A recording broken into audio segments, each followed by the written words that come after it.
అయితే ఆ యవనుడు మిగుల ఆస్తి గలవాడు గనుక ఆగండి. యవనుడికి ఏముంది? క్యాష్ అని చెప్పండి, డబ్బు అని చెప్పండి, బంగారం అని చెప్పండి. ఆ మాట విని వ్యసన పడుచు వెళ్ళిపోయెను. యేసు తన శిష్యులను చూచి ధనవంతుడు పరలోక రాజ్యంలో ప్రవేశించుట. ఈయన ధనం ఉంది, అన్ని వదులుతున్నాడు, కానీ ధనాన్ని వదులుతున్నాడా? వదలట్లే. సో చాలా మంది ఏం చూసుకుంటారంటే, నీకు ధనం వచ్చిన తర్వాత నువ్వు దేవునికి దూరం అయిపోతావా, అందుకే చాలా మంది డబ్బులు వచ్చిన తర్వాత వాళ్ళు పోగొట్టుకుంటారు. కారణం ఏంటంటే, ధనం వచ్చిన తర్వాత నీకు ఒక అద్భుతం జరిగింది, నువ్వు అక్కడ దేవుడికి ఇవ్వవు. సో నెక్స్ట్ మిరకల్ నీకు అవుతుందా? అలాగే ఉంటుంది. కంటిన్యూ చదవండి. ధనవంతుడు పరలోక రాజ్యంలో ప్రవేశించుట దుర్లభమని మీతో నిశ్చయముగా చెప్పుచున్నాను. ఇదిగాక ధనవంతుడు పరలోక రాజ్యంలో ప్రవేశించుట కంటే సూర్య బెజ్జంలో ఒంటె దూరుట సులభమని మీతో చెప్పుచున్నాను నేను. అంటే ఇప్పుడు ధనవంతులు కావద్దు అని ఒక స్క్రిప్చర్ పట్టుకొని అటాక్ చేస్తారు. చూడాల్సింది అబ్రహాం ఎవరు? అబ్రహాము ఎవరు? కుబేరుడు, అత్యధిక ధనవంతుడు. హల్లెలూయా. తర్వాత యేసు ప్రభువు కూడా ఎవరు? దరిద్రుల దేవుడా, ధనికుల దేవుడా?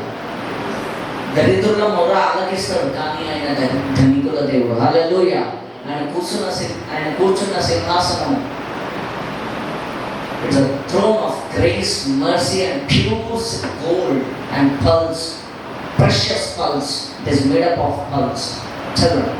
శిష్యులు ఈ మాట విని మిక్కిలి ఆశ్చర్యపడి, అలాగైతే ఎవడు రక్షణ పొందగలడని అడగగా, ఎవరు రక్షణ పొందగలడని అడగగా యేసు వారిని చూచి ఇది మనుషులకు అసాధ్యమే గాని దేవునికి సమస్తమును సాధ్యమని చెప్పెను. Next 27 go for 27. పేతురు ఇదిగో మేము సమస్తమును విడిచిపెట్టి నిన్ను వెంబడించితిమి గనుక. ఇప్పుడు శిష్యులు అడుగుతున్నారు, ఏది ప్రభువా మా పరిస్థితి? మాకు కాలింగ్ వచ్చింది, నువ్వేమో ఒకరినేమో మనుషుల పట్ల జాగ్రత్తగా చేస్తాను, ఒకరినేమో ఇలాగా, ఒకరినేమో అలాగా, సో అన్ని జనులకు వెలుగుగా చేస్తాను. మరి ఇలా దేవుడు పిలిచిన తర్వాత సో వాళ్ళు అన్ని వదిలేసి వచ్చేసారు. వచ్చేసిన తర్వాత ఆశీర్వాదాలు లేవు. దాని గురించి చెప్తున్నాడు. చదవండి.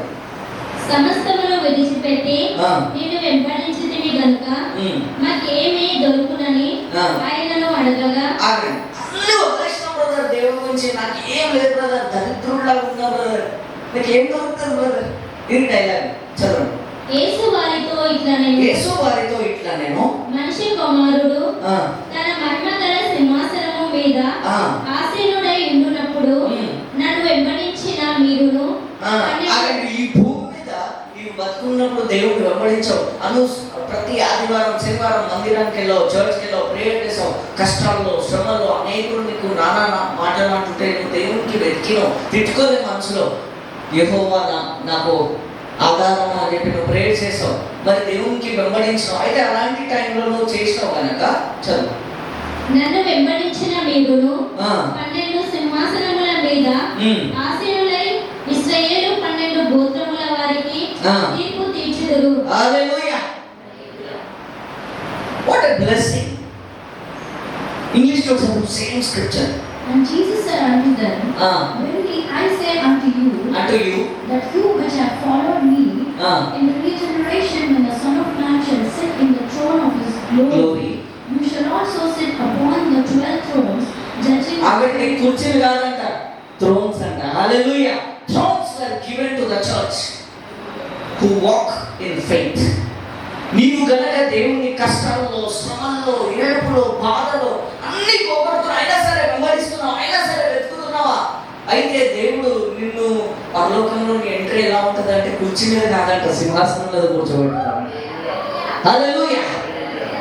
అయ్యో లిసన్, కంటిన్యూ. నా నామము నిమిత్తము అన్నదమ్ములనైనను బాలేదు తెలుగు, ఇంగ్లీష్ చదువు. And everyone that hath forsaken houses, ఏముంది forsaken? తెలుగులో ఏముంది? అన్నదమ్ములనైనను. ఇంగ్లీష్లో ఏముంది? హౌసెస్ అంటే ఇల్లా, అన్నదమ్ముల డిఫరెన్స్ ఉందా తెలుగు ఇంగ్లీష్? అందుకే చెప్తున్నా. హల్లెలూయా. పరిశుద్ధాత్ముడు కళ్ళు తెరవంది కొన్ని చూడలేవు. Hallelujah. So And everyone that had forsaken houses.